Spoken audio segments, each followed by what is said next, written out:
I should have known better than to accept drinks from men who smiled like they owned the world. The bar was loud too, loud filled with the kind of people who came to forget their problems or create new ones. I was neither. I was just tired. Tired of my landlord's threats, tired of working double shifts at the diner, tired of pretending I had my life together when I could barely afford groceries. So when Charming, well-dressed Marcus with his expensive watch and easy laugh offered to buy me a drink, I said yes. One drink turned into two. Two turned into him sitting too close, his hand lingering too long on my knee. "You're different," he said, his breath warm against my ear. "Not like the other girls here." I forced a smile. "Thanks." His fingers tightened. "Come on, let's get out of here. I know a place." My stomach twisted. The warmth in his eyes had shifted into something darker, something possessive. I glanced around the bar searching for an exit, a distraction, anything. I can't," I stammered. "I have to." "You have to what?" His grip didn't loosen. "Come on, Isola, don't be like that." Panic clawed at my chest. I pulled my phone from my purse, my fingers trembling as I pretended to read a text.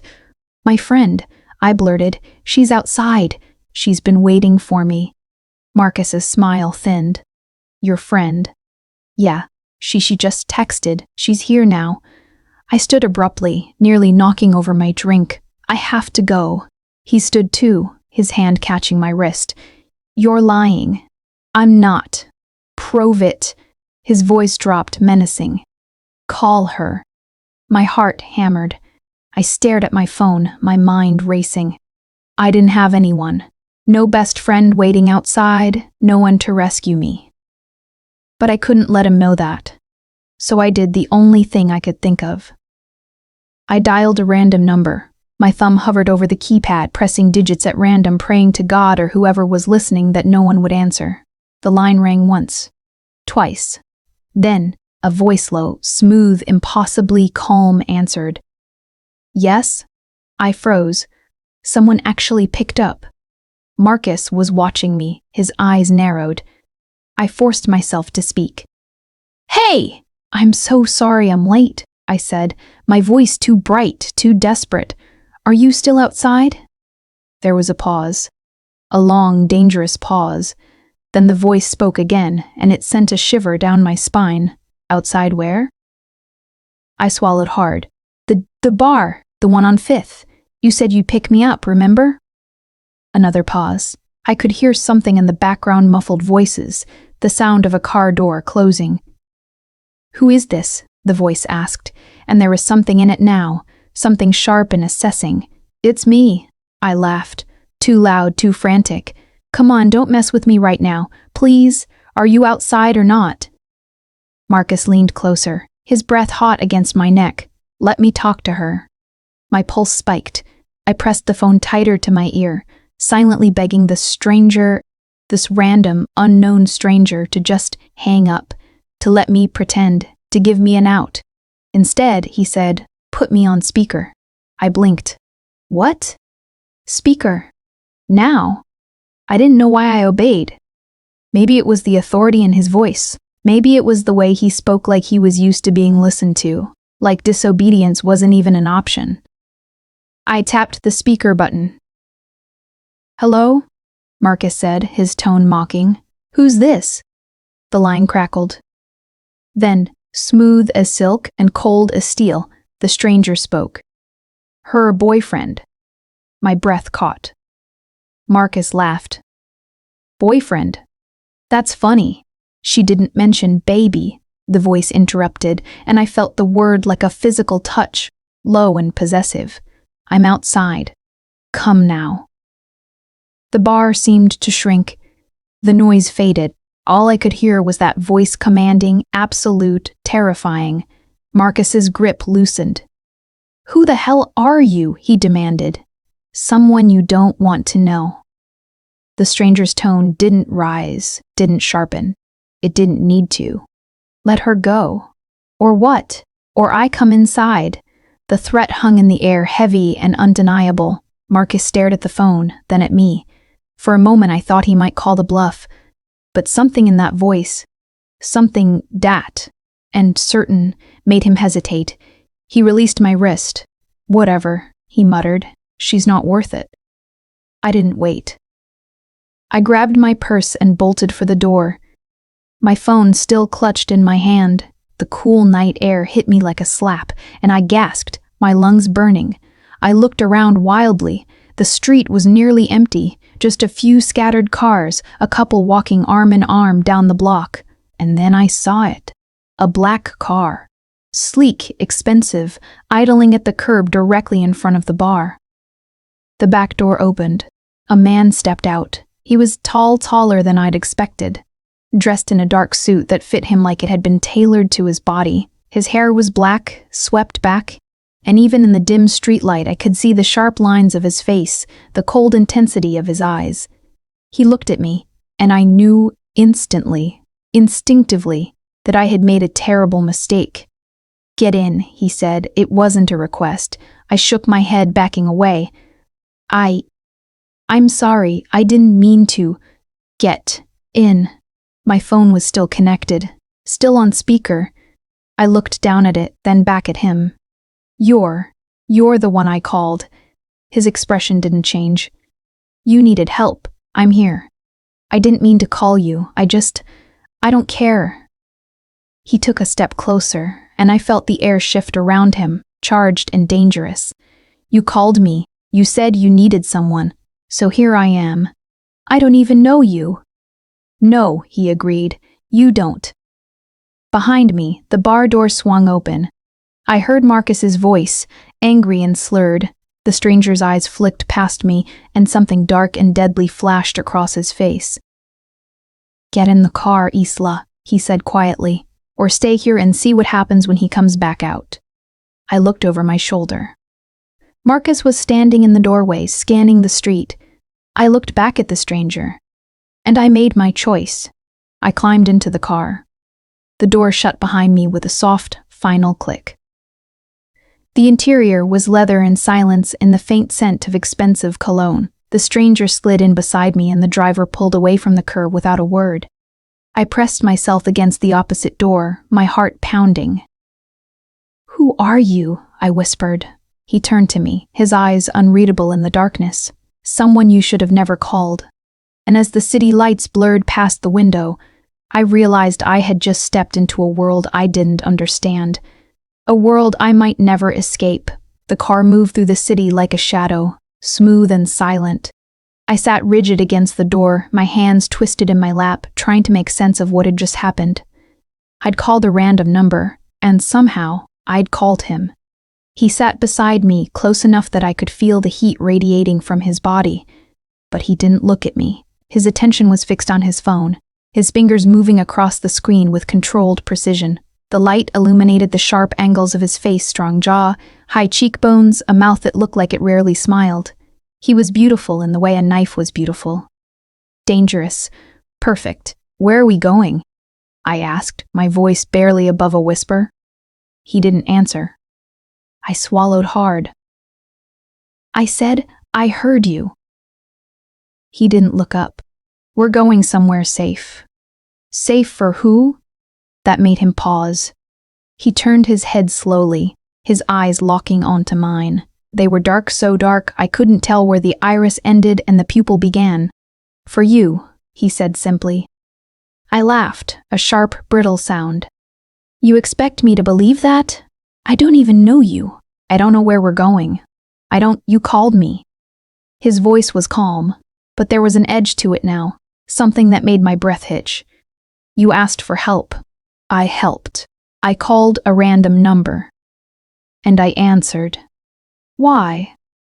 He studied me for a long moment, his gaze moving over my face like he was memorizing it. Then he leaned back, his arms stretched across the seat behind me, not touching, but close enough that I felt caged. Because you sounded scared, he said quietly, and I don't like the idea of someone being scared. I didn't know what to say to that. There was something in his tone, something almost protective, but it didn't make sense. Nothing about this made sense. What's your name? I asked. Does it matter? Yes, He tilted his head, considering. Then finally he said, "Dante," I repeated. The name felt heavy on my tongue, weighted with something I couldn't name. "And you just happened to be nearby?" I was close enough. Close enough to what? He didn't answer. Instead, he reached into his jacket and pulled out a slim black phone different from the one he'd been using. He tapped the screen, then held it out to me. "Your friend, Marcus." He said the name like it tasted bad. "He's been removed from the bar." I stared at the phone. On the screen was a grainy security feed the bar's entrance. I watched as two men in dark suits approached Marcus, spoke to him briefly, and then escorted him away. He didn't fight. He didn't even argue.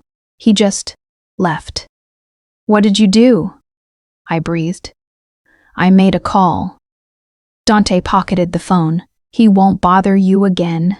"How do you—" "He won't." There was a finality in his voice that made my skin prickle.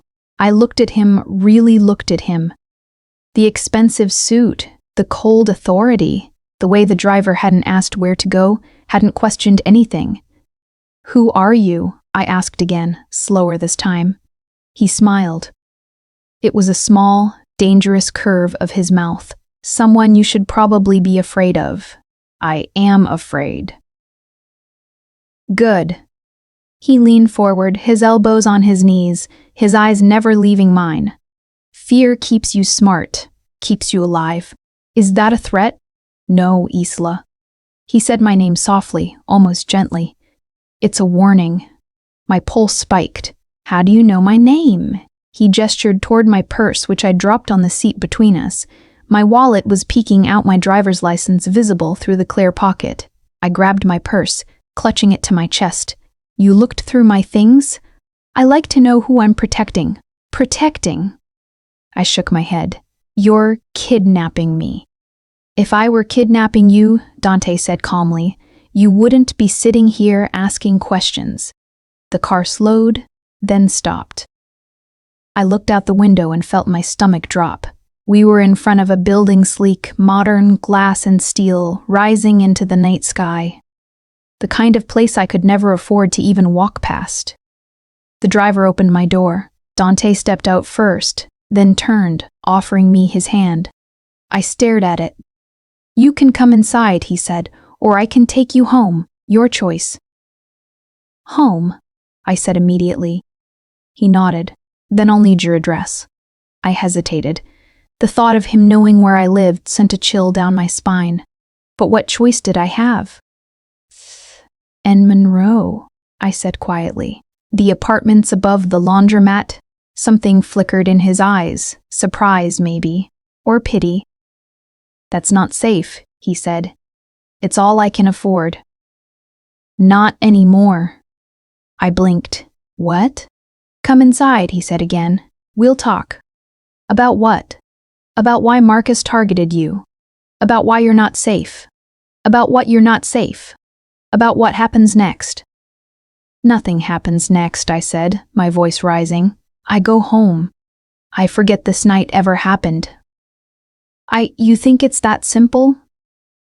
He stepped closer, and I felt the intensity of him like a physical force. "You called me, Isla, and now people know." "What people?" "The wrong people." My blood turned to ice. "What are you talking about?" He glanced at the driver, then back at me. "Inside, now." I wanted to run. I wanted to scream. But something in his eyes stopped me, something dark and honest and terrifyingly real. I took his hand. His fingers closed around mine, warm and firm, and he led me into the building. The lobby was all marble and gold, the kind of place that smelled like money and power. The doorman nodded to Dante without a word, and we stepped into an elevator lined with mirrors. Dante pressed the button for the top floor. As the door slid shut, I caught my reflection, pale, wide-eyed, lost. And beside me, Dante. Calm, controlled, unshakable. "Who are you really?" I whispered. He looked at me in the mirror, and for a moment I saw something flicker across his face, something raw and unguarded. "Someone who just became responsible for your life," he said quietly. The elevator doors opened. and I stepped into a world I was never meant to see. The penthouse was a contradiction, cold and warm, luxurious and stark, beautiful and terrifying. Floor-to-ceiling windows overlooked the city, the lights stretching out like fallen stars. The furniture was modern black leather, chrome accents, art I didn't understand hanging on the walls. Everything was pristine, untouched, like no one actually lived here. Dante moved through the space with ease, shrugging off his jacket and draping it over the back of a chair. He rolled up his sleeves, revealing forearms roped with muscle and something else. Scars. Faint, but there. Running up his left arm like a map of violence. I stood frozen, dressed inside the door, my purse clutched to my chest like a shield. "Sit," Dante said, gesturing to the couch. I didn't move. He sighed, running a hand through his hair. For the first time, he looked tired. Human. "I'm not going to hurt you," he said. "Then let me leave." "I will, but first, you need to understand what you've walked into." "I didn't walk into anything. You pulled me into a car. Because if I hadn't, you'd be in a much worse situation right now." I laughed bitterly. How could it possibly be worse than this? He crossed the room in 3 strides, stopping just in front of me. Close enough that I had to tilt my head back to meet his eyes. "Marcus isn't just some guy at a bar," Dante said quietly. "He works for the Volkov family. They own half the trafficking operations in this city. Drugs, weapons, people." My stomach twisted. People, women mostly. Girls who look like they don't have anyone. Girls who won't be missed. "Oh God." "You fit the profile," Dante continued. "Alone. No family in the city. Working 2 jobs just to survive. You were a target, Isla, and you didn't even know it." I shook my head, backing away.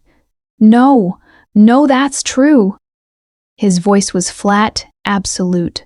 "And when I answered and made it clear you were under my protection, you stopped being their target." "And became yours," I whispered. He flinched. It was barely noticeable, but I saw a crack in that cold, perfect exterior. "Not mine," he said. "Never mine." "Then who?" "I'm not the good guy, Isla." He turned away, pouring himself a drink from the bar in the corner. "But I'm a hell of a lot better than the Volkovs." I sank onto the couch, my legs finally giving out. "I don't understand. Why do you care? Why does any of this matter to you?" He was silent for a long moment, staring down at his drink. Then he said, "Because someone should have cared about my sister." The words hung in the air, heavy and raw. "Your sister?" I repeated softly. "She was 19, beautiful, naive. She trusted the wrong man, got into the wrong car, and..." He trailed off, his jaw tightening. "I found her 3 weeks later. By then, it was too late." My chest ached. "Dante, I don't want your pity." He downed the drink in one swallow. "I want you to understand. The Volkovs know you were with me tonight. They know I interfered, and they don't forget. So what does that mean?" He turned to face me, his expression unreadable. "It means you can't go home. Not tonight, not until I figure out how to fix this." "Fix this?" I stood, anger flaring hot and bright. "You can't just decide where I go and what I do. I have a life, do you?" He tilted his head.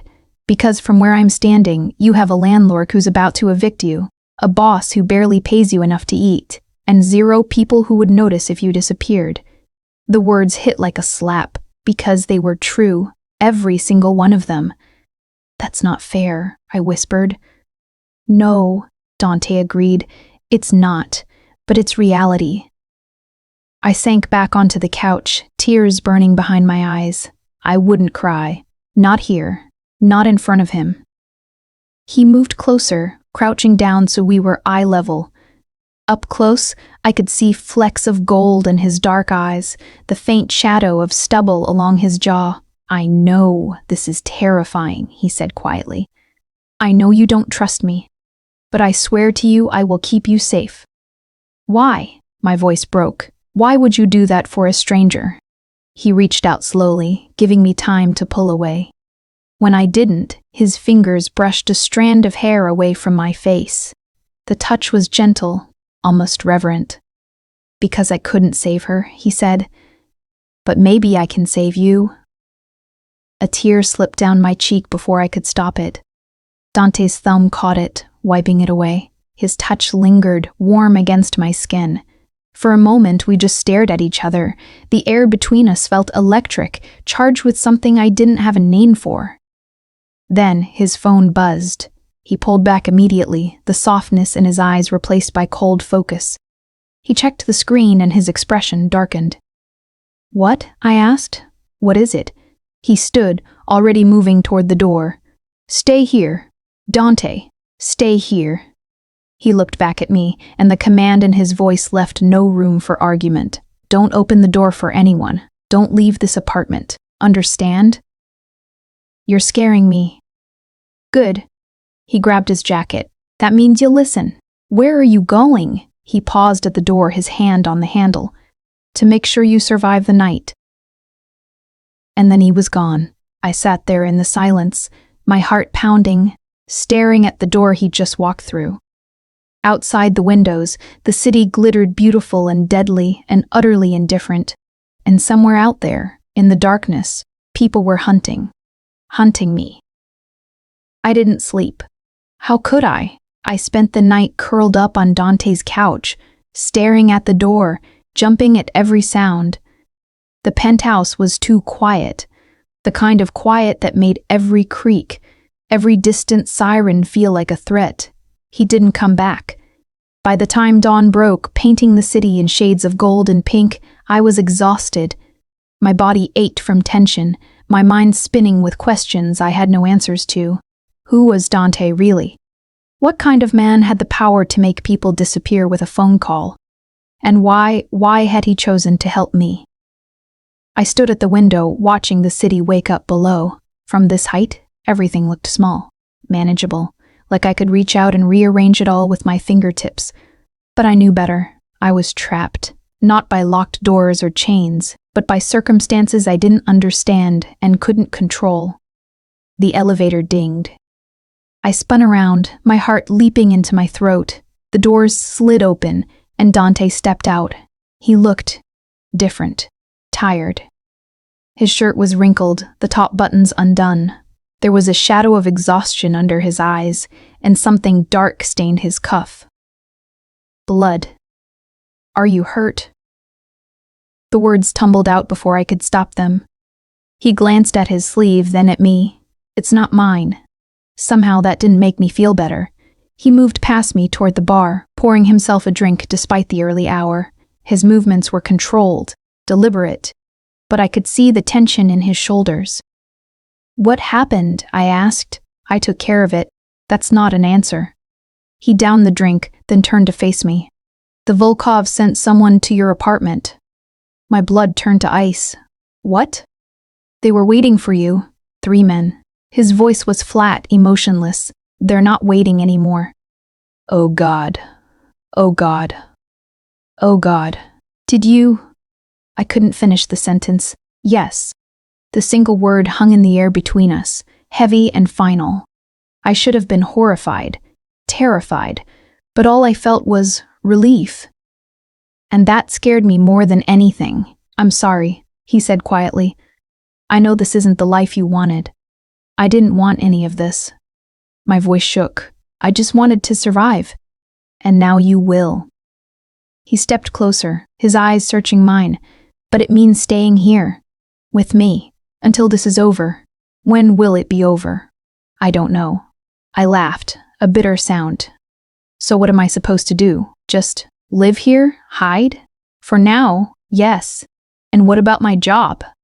My life? Your life almost ended last night, Dante said, his voice hardening. Everything else is secondary. I wanted to argue, to fight, but I was so tired. So unbearably tired. I need clothes, I said finally. My things. I'll have someone retrieve them. I need to tell my boss already handled. You're taking a leave of absence, family emergency. I stared at him. You can't just rearrange my entire life. I just did. He moved to the couch, sinking down with a sigh. And I'll keep doing it, whatever it takes to keep you breathing. Why? I demanded, my frustration boiling over. Why do you care so much? He looked up at me, and for a moment, I saw something raw and broken in his eyes. Because I've seen what happens when no one cares, he said quietly, and I won't let it happen again. The anger drained out of me, leaving only exhaustion. I sat down beside him, not too close, but close enough. Tell me about her, I said softly. Your sister. He was quiet for so long I thought he wouldn't answer. Then he started talking. Her name was Lucia. She was the best of us. Our family, I mean. Kind, hopeful. Everything I wasn't. His voice was distant, like he was seeing her face in his memory. Our father, he built an empire on blood and fear. I was supposed to inherit it. Lucia was supposed to be protected, safe. What happened? She fell in love. He laughed bitterly. With the wrong man. He worked for a rival family, promised her a different life. She believed him. I didn't need him to finish. I could see it in his eyes, the guilt, the rage, the grief. They used her to get to my father, he continued. Took her, tortured her, left her where we'd find her. His hands clenched into fists. I was the one who found her. Dante, I killed them all. He looked at me, his eyes dark and empty. Every single person involved, but it didn't bring her back. I didn't know what to say. What could I say? So instead, I did the only thing I could think of. I reached out and took his hand. He stared down at our joined hands like he couldn't quite believe it was happening. You're not a bad person, I whispered. You're just broken. We're all broken, Isla. He turned his hand over, his fingers threading through mine. Some of us just hide it better. We sat there in silence, the morning light spilling across the floor, two damaged people holding on to each other like lifelines. And for the first time since this nightmare began, I felt something other than fear. I felt seen. Outside, the city moved on, indifferent and relentless, but in here, in this moment, the world was just the two of us. And somehow, that was enough. 3 days passed, 3 days of living in Dante's world, a world of locked doors, hushed phone calls, and men in dark suits who appeared and disappeared like ghosts. He gave me space, a guest room with a view that could make you forget you were a prisoner. Clothes that fit perfectly delivered by someone I never saw. Food that appeared like magic. But he was always there, a constant presence, a shadow I couldn't escape, not that I wanted to. And that terrified me most of all. I found him on the 4th night in his study, a room I'd been avoiding. It was dark, masculine, lined with books I suspected he'd actually read. He sat behind a massive desk, his shirt sleeves rolled up, a glass of whiskey untouched at his elbow. He looked up when I entered, surprise flickering across his face. Can't sleep? He asked. Can you? A ghost of a smile touched his lips. Never. I moved into the room, my bare feet silent on the hardwood. What are you working on? Damage control. He leaned back in his chair, studying me, making sure the Volkops understand you're off limits. And if they don't, then I make them understand. The casual violence in his tone should have frightened me. Instead, it made me feel safe. God, what was wrong with me? I brought you something, I said, holding up the bottle of wine I'd found in the kitchen. Peace offering, for turning your life upside down. He raised an eyebrow. You think you turned my life upside down? Didn't I? He considered that, then gestured to the chair across from him. Sit. I poured us both a glass, then settled into the leather chair. It was too big for me, making me feel small, vulnerable. Tell me something, Dante said, his eyes never leaving mine. Who were you? Before all this, No one, I said automatically. Try again, I sighed, staring down at my wine. I was trying, that's all, trying to make rent, trying to save money, trying to convince myself that someday things would get better. And did you believe it? No. The admission felt like a weight lifting. I stopped believing in better a long time ago. Why? I took a long drink, the wine warming my throat. My parents died when I was 16, car accident. I went into foster care aged out at 18. No family, no safety net, just survival. Something shifted in his expression. Understanding, maybe, or recognition. You've been alone your whole life, he said quietly. Haven't you? Yes. He lifted his glass. To the lonely ones. I clamped my glass against his, to the broken ones. We drank in silence, the city lights twinkling beyond the windows like distant promises. Can I ask you something? I said finally. Depends on the question. What do you do? I mean, I know you're... I gestured vaguely. But what does that actually mean? He smiled, but it didn't reach his eyes. I run things. Businesses, mostly legitimate. Some, less so. I make sure certain people stay in line. I solve problems. By killing people? When necessary. How is that different from the Volkovs? I have rules, he said simply. Lines I don't cross. They don't. What lines? He leaned forward, his eyes intense. No innocence, no children, no one who doesn't deserve it. And who decides who deserves it? I do. The certainty in his voice should have appalled me. Instead, I found it comforting. In a world of chaos, he was absolute. You're staring, he said softly. I couldn't help it. The way the lamplight caught the sharp angles of his face, the way his eyes seemed to see straight through me. You're different than I expected, I admitted. What did you expect? A monster. I am a monster, Isla. He stood, moving around the desk. Don't forget that. He stopped in front of me, close enough that I had to tilt my head back to meet his eyes. I've done terrible things, he continued, his voice low. I'll do terrible things again. I'm not some hero in your story. I know. Then why are you looking at me like that? Like what? Like you're not afraid of me. I stood, closing the distance between us until we were barely a breath apart. Maybe I'm not, I whispered. His jaw tightened. You should be. Why? Because I want things I shouldn't want. My heart hammered. Like what? His hand came up slowly, giving me time to pull away. His fingers traced my jaw, tilted my chin up. Like you, he breathed. The world stopped. Dante, tell me to leave. His thumb brushed across my lower lip. Tell me this is wrong. Tell me you don't feel it too. But I couldn't. Because I did feel it, this magnetic pull, this dangerous attraction that defied logic and reason.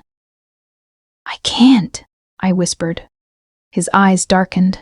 Can't what? Can't tell you to leave? Something broke in his expression, control, restraint, whatever wall he'd built between us. He kissed me.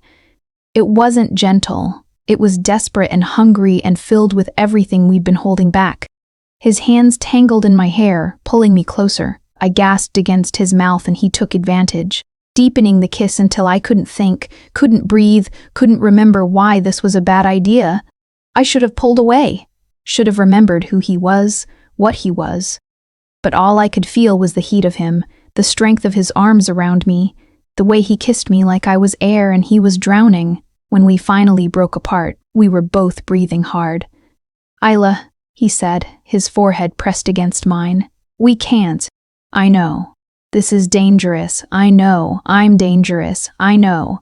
I'm dangerous. I know. He pulled back, his hands framing my face. And you're still here. I'm still here. He kissed me again, softer this time. A promise. A warning. When he pulled away, his eyes were troubled. Get some sleep, he said roughly. Before I do something we'll both regret.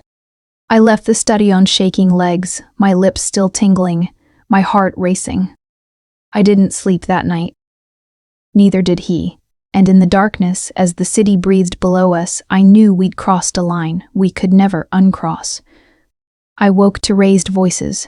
For a moment, I lay in the unfamiliar bed, disoriented. Then I remembered. Dante's penthouse. The kiss.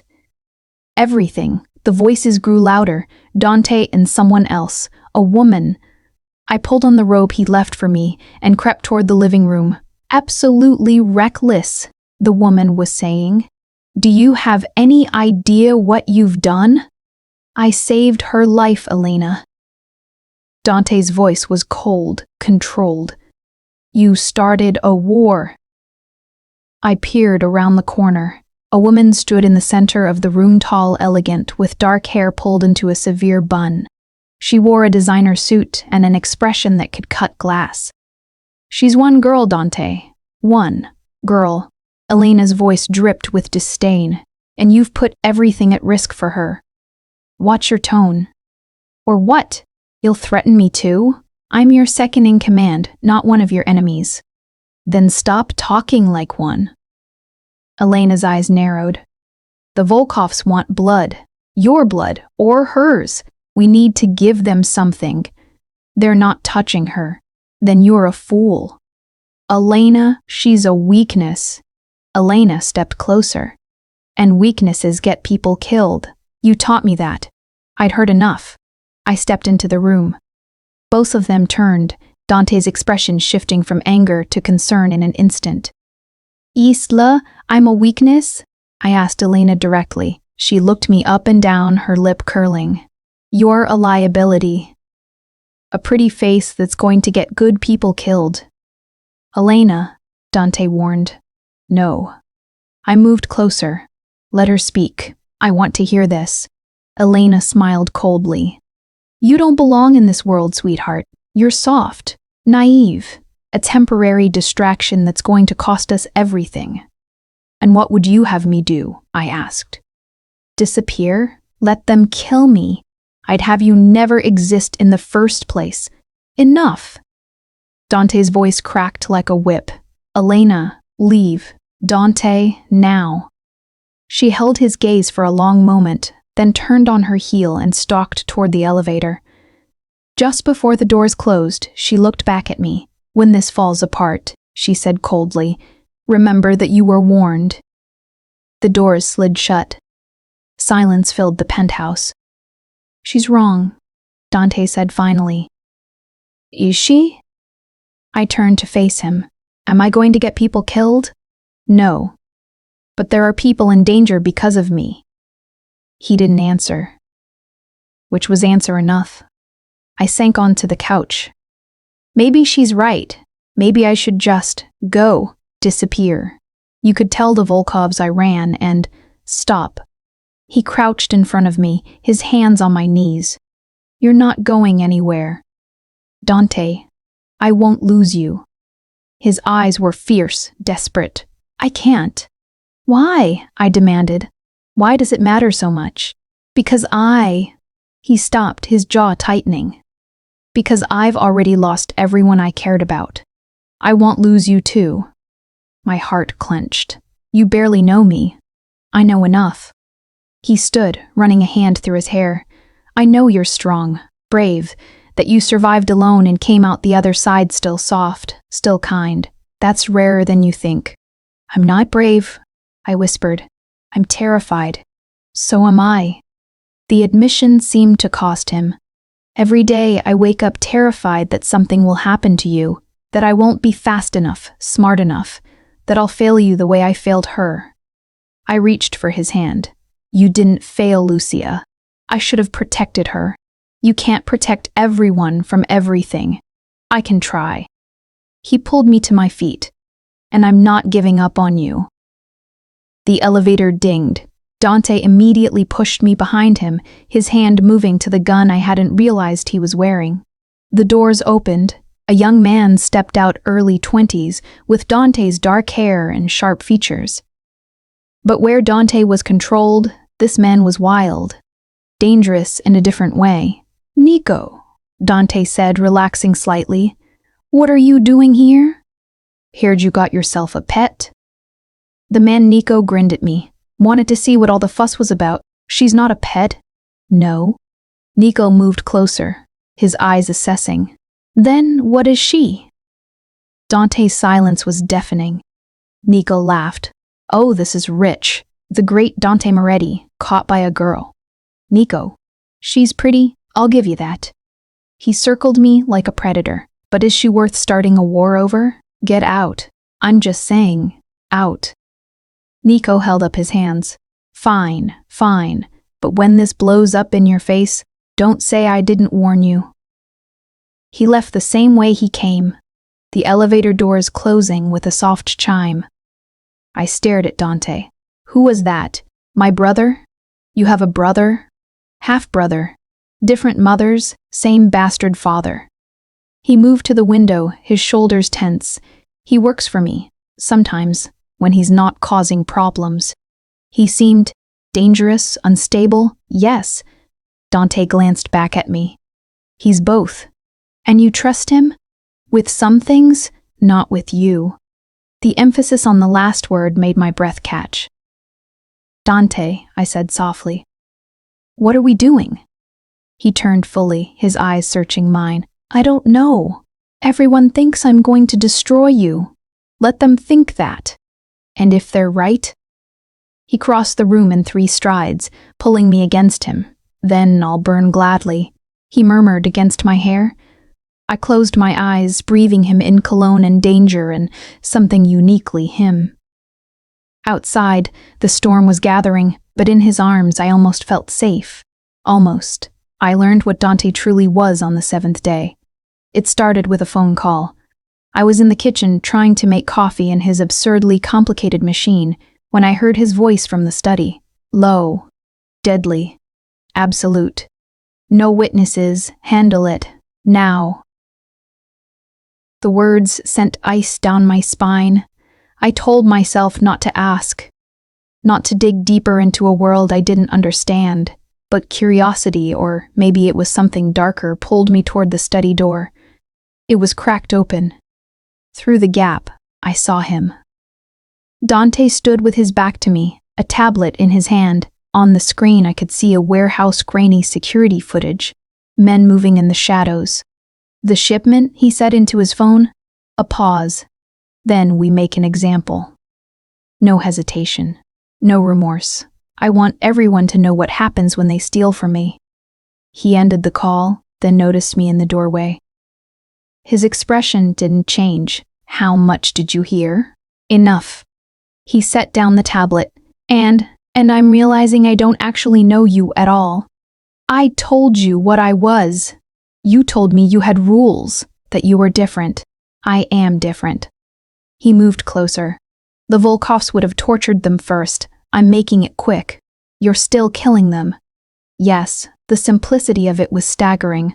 No justification. No apology. How many? I asked quietly. How many people have you killed? He studied me for a long moment. Do you really want to know? Yes, too many to count. He said it like he was discussing the weather. Some deserved it. Some were just in the way. All of them were necessary. I should have run, should have screamed, called the police, done something. Instead, I asked, do you regret any of them? No. The word hung between us, heavy and final. Not even one? I whispered. His eyes darkened. Regret is a luxury I can't afford. He walked past me, leaving me alone in the study with a tablet full of doomed men and a heart full of questions I was afraid to answer. That night, everything changed. I woke to the sound of shattering glass. My door burst open. Dante stood silhouetted in the doorway, a gun in his hand. Get up, now. His voice left no room for questions. I scrambled out of bed, my heart hammering. What's happening? They found us. He grabbed my arm, pulling me toward the panic room I didn't know existed. A section of the wall slid open, revealing a small, reinforced space. Get inside. Dante, now. Isla. The sound of voices, angry, violent, echoed through the penthouse. Where is she, Moretti? Where's the girl? Dante pushed me toward the panic room, but I grabbed his arm. Come with me. I can't. He pulled free, his eyes fierce. Stay here. Don't open this door for anyone but me, understand? Dante, please. He kissed me. Hard and desperate and final. Then he shoved me inside and sealed the door. The panic room was soundproof. Almost. I could still hear the muffled sounds of violence. Gunshots. Shouts. The crash of furniture. I pressed my hands over my ears, squeezing my eyes shut. Please don't let him die. Please don't let him die. I don't know how long I stayed there. Minutes, hours. Finally, the door opened. Dante stood there, alive but marked. Blood on his shirt, his own, I realized with horror. A cut above his eyebrow. His knuckles split and raw. It's over, he said quietly. I launched myself at him, my arms wrapping around his neck. He staggered slightly, then held me tight. You're okay, I breathed against his neck. You're okay. I told you I'd keep you safe. I pulled back, looking up at him. You're hurt. It's nothing. It's not nothing. I touched his face gently, avoiding the cut. Let me help. He let me lead him to the bathroom. I sat him on the counter and found a first aid kit under the sink. My hands shook as I cleaned the cut above his eye. He sat perfectly still, watching me with an intensity that made my breath catch. You should have stayed in the panic room, he said. You opened the door. You should have waited to make sure it was really me. It was you. How did you know? I met his eyes. I just did. Something shifted in his expression. He reached up, catching my wrist. You're too trusting. Or maybe you're too suspicious. In my world, suspicion keeps you alive. And trust, I asked softly, gets you killed. I pressed gauze to the cut, making him wince. Then why do you trust me? I don't. Lar. He caught my other wrist, pulling me closer until I stood between his legs. You're right, he murmured. I'm a liar, because I do trust you, and that terrifies me more than anything. Why? Because trust means vulnerability. And vulnerability means love, I whispered. He closed his eyes. I can't love you, Isla. Why not? Because everyone I love dies. My heart broke for him. For the boy who'd found his sister. For the man who'd built walls so high he couldn't see over them. I'm not going to die, I said. He opened his eyes, and the pain in them was unbearable. You don't know that. Neither do you. I leaned in, pressing my forehead to his. We stayed like that, breathing together. Two damaged people in a blood-stained bathroom, holding on to each other like the world was ending. Maybe it was. But in that moment, I didn't care, because for the first time in my life, I felt alive. And I'd rather be alive with him than safe without him, even if it killed us both. The bodies were gone by morning. I didn't ask where. I didn't ask how. Some things were better left unknown. But the penthouse felt different now. Colder. Like the violence had seeped into the walls. Dante was on the phone when I found him, his voice clipped and professional. He saw me and ended the call immediately. How are you? He asked. Alive. I moved to the window, staring down at the city waking below. How many were there? 6. Are they all? Yes. I wrapped my arms around myself. Elena was right. I am going to get people killed. Elena doesn't know what she's talking about, doesn't she? I turned to face him. 6 men died last night because of me. 6 men died because they broke into my home and tried to kill us both, Dante corrected. That's not on you. But Issa. He crossed to me, his hands gentle on my shoulders. This is my world. This is what happens. It has nothing to do with you being weak or wrong. It's just the cost of existing in this life. Then maybe I shouldn't exist in it. His hands tightened. What are you saying? I'm saying maybe everyone's right. Maybe I should disappear. Start over somewhere far away. No. Dante. No. He pulled me against him, his arms steel bands around me. You're not leaving. I won't allow it. You can't keep me prisoner. Then stay willingly. He pulled back, his eyes searching mine. Stay because you want to. And what do I get in return? A life of looking over my shoulder? Sleeping in panic rooms, watching people die because they got too close to me? You get me. The words were raw, honest. For whatever that's worth. Dante, I know I'm asking too much. I know this isn't fair, but He stopped, his jaw working. I can't let you go. Why not? Because I love you. The words hung in the air between us, impossible and true. You said you couldn't love me, I whispered. I lied. He cupped my face in his hands. I've been lying since the moment I saw you, because the truth is terrifying. What truth? That I would burn this entire city to the ground if it meant keeping you safe. That I would kill anyone who tried to take you from me. That you've become the only good thing in my life and I'm too selfish to give that up. Tears blurred my vision. I don't know if I can do this. Then don't. He kissed my forehead. Tell me to let you go. Tell me you don't feel the same way. And I'll put you on a plane tonight with enough money to start over anywhere in the world. And you'd really let me go? It would destroy me. He smiled sadly. But yes, if that's what you wanted, I'd let you go. I looked up at him, this beautiful, broken, dangerous man who'd saved me and ruined me in equal measure. And I realized the truth. I didn't want to go. God help me, I wanted to stay. I love you too, I whispered. His eyes closed, like the words caused physical pain. Don't say that unless you mean it. I mean it. I reached up, pulling his face down to mine. I'm terrified. I'm probably insane, but I love you. He kissed me then, deep and desperate, like he was trying to consume me.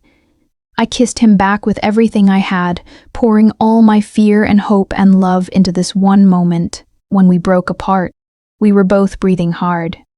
I'm staying, I said. Isla, I'm staying, I repeated firmly. But I'm not hiding in this penthouse anymore. I'm not going to be your secret, your weakness. If I'm in this world, I'm in it, completely. He studied me, something like pride flickering in his eyes. That means people will target you. They already are. It means you'll see things you can't unsee. I already have. It means I know what it means, Dante. I straightened my shoulders. And I'm choosing it anyway. I'm choosing you. A slow smile spread across his face, the first real smile I'd ever seen from him. It transformed him, made him look younger, almost happy. You're incredible, he murmured. I'm insane. That too. He pulled me back into his arms. But you're mine, and I'm never letting go. We stood there in the morning light, two people who'd found each other in the darkness and decided to stay. The elevator dinged. Elena stepped out, stopping short when she saw us. So, she said coolly. She's still here. She's staying, Dante said. Elena's eyes narrowed. Permanently. Then she needs to learn how to survive in this world, starting now. Elena pulled a gun from her jacket and held it out to me. First lesson, how to shoot. I stared at the weapon, then at Dante. He nodded. Take it. I reached out, my hand closing around the cool metal. It was heavier than I expected. Elena smiled coldly. Welcome to the family, sweetheart. Try not to die. That afternoon, I learned to shoot. That evening, I learned the names of Dante's enemies. That night, I learned what it meant to truly be his, and somewhere in the darkness, the Volkovs were planning their next move. But I wasn't hiding anymore. I was ready. The war came 3 days later. I was in the training room with Elena, learning to disarm an opponent, when the alarms went off. Elena's expression shifted instantly. Stay here. What's happening? Stay here. She pulled her gun and disappeared. I stood alone in the room, my heart pounding. Through the walls, I heard muffled shouts, the sound of running feet. The door burst open. But it wasn't Elena. It was Nico, Dante's brother. And he wasn't alone. 3 men I didn't recognize flanked him. They wore dark suits, cold expressions. Volkov men. Nico? I backed away. What are you doing? He smiled, charming and terrible. What I should have done from the beginning. Protecting my brother from himself. By betraying him, by saving him. He moved closer. You are the weakness, Isla, the crack in his armor. The Volkovs know it. I know it. And they've offered me a very generous deal to hand you over. Horror washed over me. You sold me out. I'm saving my family. He gestured to the men. Take her. I ran. The training Elena had drilled into me kicked in. I ducked under the first man's grab, drove my elbow into the second's throat. But there were too many. Hands caught me, dragged me back. Dante, I screamed. One of the men backhanded me. Pain exploded across my face and the world tilted. Get her to the car, Nico ordered. They hauled me toward the service elevator. I fought every step, kicking, scratching, screaming. The elevator doors opened. Dante stood inside. His eyes swept the scene, me struggling, blood on my lip, Nico standing with the Volkov soldiers. And something in him broke. Let her go. His voice was quiet. Deadly. Dante, Nico started. Let her go. You don't understand. I'm doing this for... Dante moved faster than I'd ever seen. One moment he was in the elevator. The next, his gun was pressed against Nico's temple. You have 3 seconds to tell your men to release her, Dante said calmly. Or I paint this hallway with your brain. You won't shoot me. I'm your brother. 1. Dante, be reasonable too. Nico's face paled. I'm doing this for you. 3. Wait, Nico held up his hands. Let her go. Let her go. The men released me. I stumbled, and Dante caught me with his free arm, pulling me behind him. Get out, Dante said, his gun still trained on Nico. All of you. The Volkovs. I'll handle the Volkovs. You're done. Out of my organization. Out of my life. You're my brother. You stopped being my brother the moment you put your hands on her. Dante's voice was ice. Now get out before I change my mind about letting you live. Nico and the soldiers backed toward the emergency stairs. Just before disappearing, Nico looked back. This isn't over, Dante. The Volkovs are coming. And when they do, she'll be the first to die. Then he was gone. Dante immediately turned to me, his hands gentle on my face. Are you hurt? I'm fine. You're bleeding. It's nothing. It's not nothing. His thumb brushed my split lip, his eyes dark with fury. I'm going to kill him. Dante, I should have seen it. Should have known he broke off, pulling me against him. God, Isla, if I'd lost you, you didn't. I wrapped my arms around him. I'm here. I'm okay. Elena appeared, gun drawn, breathing hard. What the hell happened? Nico betrayed us, Dante said flatly. Alert everyone. Full lockdown, and find out where the Volkovs are planning to strike. On it. She paused. And Nico? If you see him, shoot to wound. He's mine to deal with. She nodded and left. Dante led me back to the penthouse, his arm never leaving my waist. Once inside, he pulled me into his bedroom, a room I'd never entered before.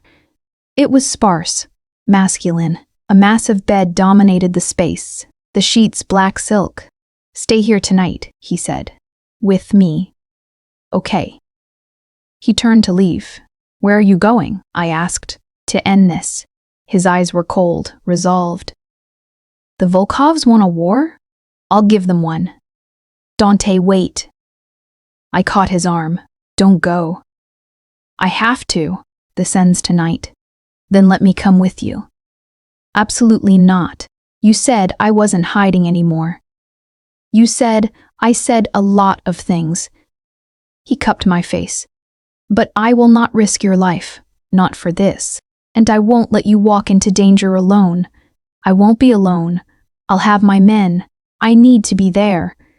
My voice broke. Please, I can't just sit here wondering if you're alive or dead. I can't. He kissed me, soft and achingly tender. I love you, he murmured against my lips, more than I've ever loved anything, and that's why you're staying here, safe. Dante, trust me. He pressed his forehead to mine. Just this once, trust that I know what I'm doing. Tears slipped down my cheeks. Come back to me, always. He kissed me one more time, deep and desperate, like it might be the last. Then he was gone. I stood alone in his bedroom, my heart in pieces, listening to the sounds of men mobilizing for war. Outside the window, the city glittered innocently. But I knew better. Somewhere out there, Dante was walking into hell, and all I could do was wait and pray he'd come back to me whole. He didn't come back, not for hours. Not as the night deepened and the city fell silent. I sat in his bedroom, wearing one of his shirts, staring at my phone, waiting for a call that never came. Elena checked on me once. No news yet, she said. That's good news, or it means they're all dead. Dante survived worse, but even she looked worried. By dawn, I'd worn a path in the carpet from pacing. Then I heard it. The elevator. I ran. Dante stood in the penthouse, and my breath caught. He was covered in blood, his suit torn, a makeshift bandage wrapped around his side. But he was alive. Dante, I launched myself at him. He caught me with a grunt of pain, his arms tight around me. Hey, I'm okay. You're bleeding. It's just a graze. You're covered in? Most of it isn't mine. He pulled back, looking down at me. It's over, Isla. The Volkovs are done. Done? Their leadership is gone. Their operations dismantled. They won't bother us again. I stared at him. You killed them all? Not all, the ones who mattered. He swayed slightly and I caught him. You need a doctor. I need you. He cupped my face with a blood-stained hand. Just you. I helped him to the bathroom, carefully peeling away his ruined clothes. The wound on his side was deep but clean. I cleaned and bandaged it while he sat silent, watching me. You're good at this, he murmured. I've had practice, with you. Sorry. Don't be. I finished the last bandage. Just stop getting hurt. I'll try. I met his eyes.